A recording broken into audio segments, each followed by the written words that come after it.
Dari segala bentuk dan jenis bakso, salah satu yang kita kenal di Nusantara adalah bakso ikan. Sesuai namanya, bakso ini memakai bahan baku ikan sebagai penopang utama dari rasanya. Disajikan dengan kuah segar, sajian bakso ikan punya ciri khas rasa kenyal sekaligus ringan yang membuatnya punya penikmat tersendiri. Tetapi, bagaimana jika bahan bakso tersebut terbuat dari ikan sapu-sapu? Saya sendiri lebih ke kontra karena kan ikan sapu-sapu habitatnya dan makanannya bisa diragukan gitu.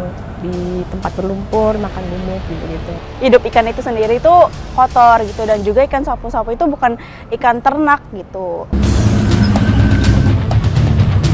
Ya, bukan sekedar cuap-cuap semata. Di antara sebagian penjual bakso ikan, ternyata masih ada yang memakai ikan sapu-sapu sebagai bahan utamanya. Hari ini kami berjumpa dengan Ivan. Dalam beberapa bulan terakhir, pria berusia 34 tahun ini telah mengolah bakso menggunakan ikan sapu-sapu untuk ia jual. Untuk mendapatkan ikan sapu-sapu sebagai bahan bakunya, Ivan membawa kami pada sebuah sungai besar yang ada di kawasan Jakarta Selatan. Ya, di kali ada aja yang pakai ikan ini. Somai kayak gitu juga, sama pakai ikan ini juga. Di kali besar ini kami berjumpa dengan 3 orang yang tengah mengambil ikan sapu-sapu. Salah seorangnya merupakan suruhan Ivan. Hanya dengan modal sedikit, Ivan bisa memperoleh hingga 30 ikan setiap harinya. Kita mah tinggal ngasih duit aja. Ya paling mahal juga 20.000. Ntar dikasih ikannya juga udah dikupasin gitu. Tinggal dagingnya aja. Meski berukuran cukup besar, jumlah daging yang diperoleh dari ikan sapu-sapu memang terbilang sedikit. Selain itu, membersihkan ikan sapu-sapu bukanlah pekerjaan mudah. Bahkan dengan pisau yang tajam sekalipun, daging ikan sangat alot dan susah dilepaskan dari kulitnya. Setelah dibersihkan, barulah ikan dibawa ke dapur untuk diolah. Pengetahuan Ivan mengolah bakso ikan dia dapatkan dari pengalamannya berjualan cilok beberapa tahun silam. Ya kadang temen juga ngasih tahu bahan-bahannya kayak terigu gitu. Ntar beli ikan, dikasih tahu temen ada sari-sari ikan gitu. Kalau bakso ikan gitu, kalau cilok kan biasa kenyal cilok gitu, nggak ada rasa ikannya. Setelah dibersihkan, ikan direbus terlebih dahulu selama beberapa menit agar aroma lumpur yang menempel bisa diminimalisir. Ya biar nggak terlalu amis itunya dalam baksonya itu, biar lembut juga di choppernya. Kalau langsung dichopper kan amisnya amis banget gitu.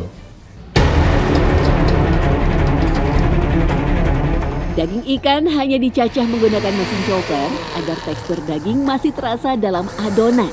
Hal ini agar pembeli merasa yakin bahwa dalam bakso tersebut memang terdapat daging ikannya.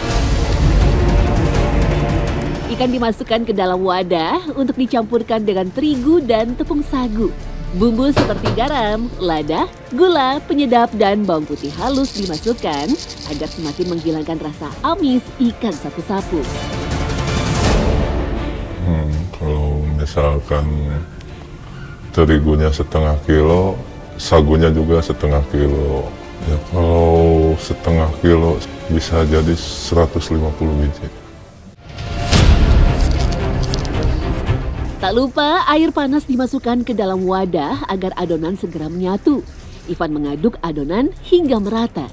Seketika saja bau amis ikan sapu-sapu sudah tak tercium lagi.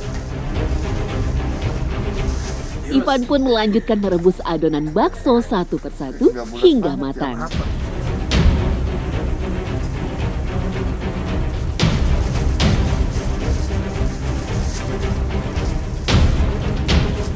Pokoknya kalau si bakso ikannya udah ngapung ke atas tuh udah matang. Kalau masih di dalam belum bisa diangkat. Menurut Ivan, menggunakan ikan sapu-sapu jauh lebih menguntungkan daripada ikan lain. Bayangkan saja, dalam sehari Ivan hanya mengeluarkan modal tak sampai Rp100.000 untuk semua bahan. Tapi jika semua terjual habis, Ivan bisa mengantongi keuntungan bersih sekitar Rp350.000 hingga Rp400.000. Meski terkadang ketika berjualan, ada saja konsumen yang bertanya, apakah bakso ikan miliknya terbuat dari ikan asli? Lantaran bakso ikan miliknya berwarna keabuan, berbeda dengan ikan pada umumnya. Kalau yang putih itu pakai pemutih makanan. Kalau tadi mah saya bikin nggak pakai pemutih. Sama aja, tapi ini mah ikannya itu terasa gitu. Bicara tentang ikan sapu-sapu, ikan yang hidupnya menempel pada dasar perairan ini memang seringkali dibicarakan karena bahaya jika kita mengonsumsinya. Pasalnya, sebagian besar ikan sapu-sapu liar hidup di sungai tercemar. Mereka bisa memakan limbah dan polutan yang mengandung logam berat. Sehingga berbagai penyakit bisa timbul jika kita mengonsumsi ikan ini, seperti keracunan, gangguan fungsi ginjal, hingga kanker usus sekalipun.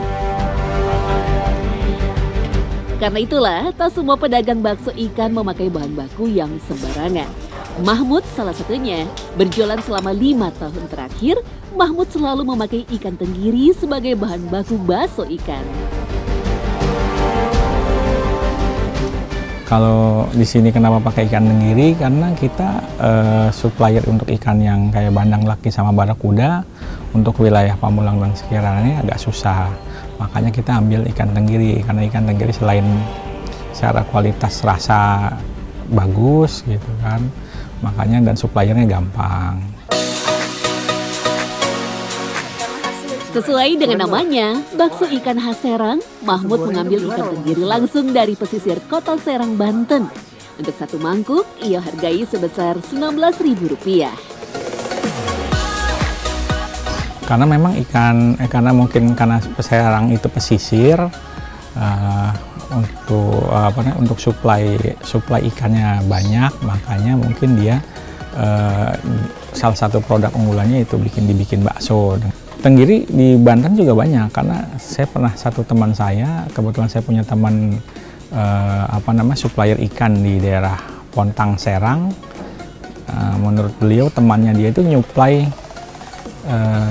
dari 500 sampai 2 ton setiap hari ke Palembang untuk produksi pempek karena di Palembangnya.